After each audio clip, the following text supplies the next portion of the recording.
છો મિત્રો? મજા છે તો હું જાગૃત ચુડાસમા અને ફરી એકવાર સ્વાગત છે તમારું મારી લાઈફના 54મા વ્લોગમાં। તો સૌથી પહેલા બધાને જય માતાજી, જય મખોડિયાર। અત્યારે બસ ઉઠી ગયો ને બ્રશ કરી લીધો ને બસ જવું છે જનીશભાઈને મૂકવા, કેમ કે અહીંથી ગીરમાં જાય છે કેરી વેળવા।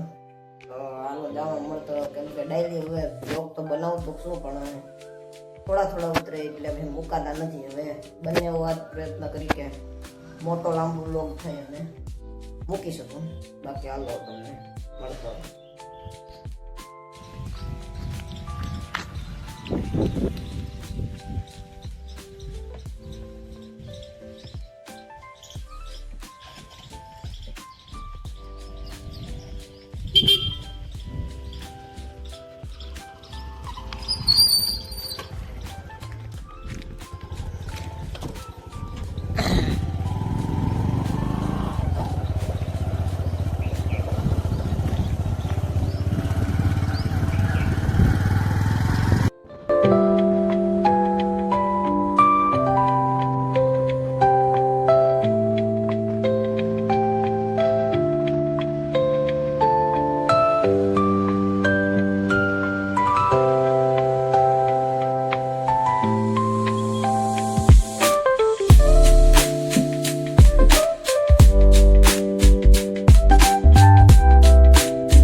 ફાઇનલી મિત્રો ઘરેથી નીકળ્યો હતો ને ત્યાં વિવાભાઈ મળી ગયા હતા, મને કાલ બેસી ગયા ત્યાંથી બેસી ગયો અને અત્યારે જો પૂરી ગયું સાઈટે અહીંથી આ લઈને જાઉં છું, હાથથી મૂકી ગયા હતા।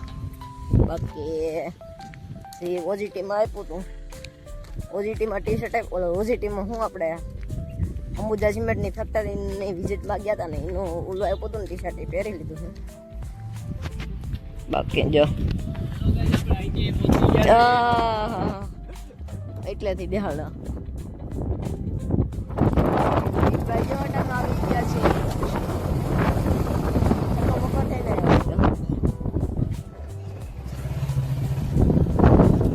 ડોગેશભાઈ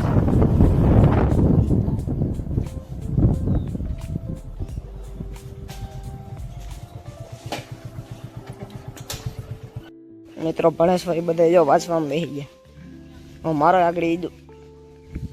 આગળ ઈદ વારો છે।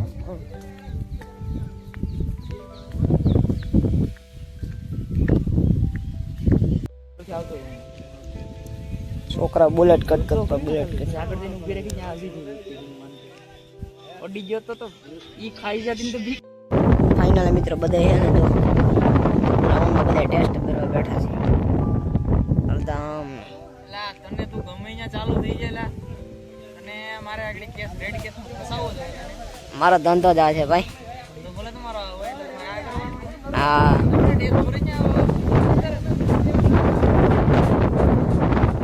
મિત્રો આઈટીઆઈ રજા મળી ગઈ છે હવે, ને અહીંથી બસ હવે સાધનની રાહ જોઉં। અહીંથી હવે આઈટીઆઈ સામે જ છો એક્ઝેક્ટ ઉભો, બાકી હવે અહીંથી સાધનો આવે એટલે બેહું, બાકી તમે કઈ ભેગું થાય એમ છે નહીં। હવે કોક આવે એની રાહ જોઉં, બાકી તો બીજું કઈ થાય એમ નથી। મિત્રો લિફ્ટ માગીને ગળોદર સુધી પૂગી ગયો છું।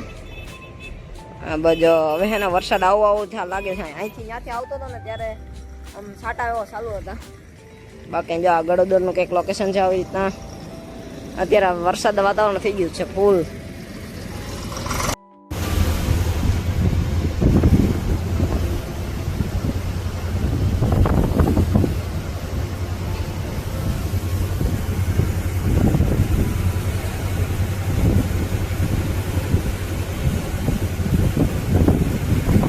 મિત્રો વાગવામાં થયા છે અત્યારે 7:45 અને બસ અત્યારે આવી ગયો છું મળીએ બસ બેઠો અહીંયા બાકી જો અત્યારે નવીઓ કકાઓ છે ગામડામાં તો બીજું શું હોય બાકી બીજું તો કંઈ નથી બાકી હે ને આજનો દીવો આવો ગયો છે આવીને હે ને આઈટીઆઈથી આવીને ડાયરેક્ટ સૂઈ ગયો હતો એટલે અત્યારે 6:30 ઉઠ્યો ને પછી પાછું કામ હતું એટલે કંઈ વિડીયો ઉતારવાનો મેળ ન આવ્યો બાકી આજનો વ્લોગ અહીં સુધી રાખીએ પસંદ આવ્યો તો લાઈક શેર અને સબસ્ક્રાઈબ કરવાનું ભૂલતા નહીં અને મળીએ ફરી નવા વ્લોગમાં નવી મોજ મસ્તી સાથે ત્યાં સુધી બાય.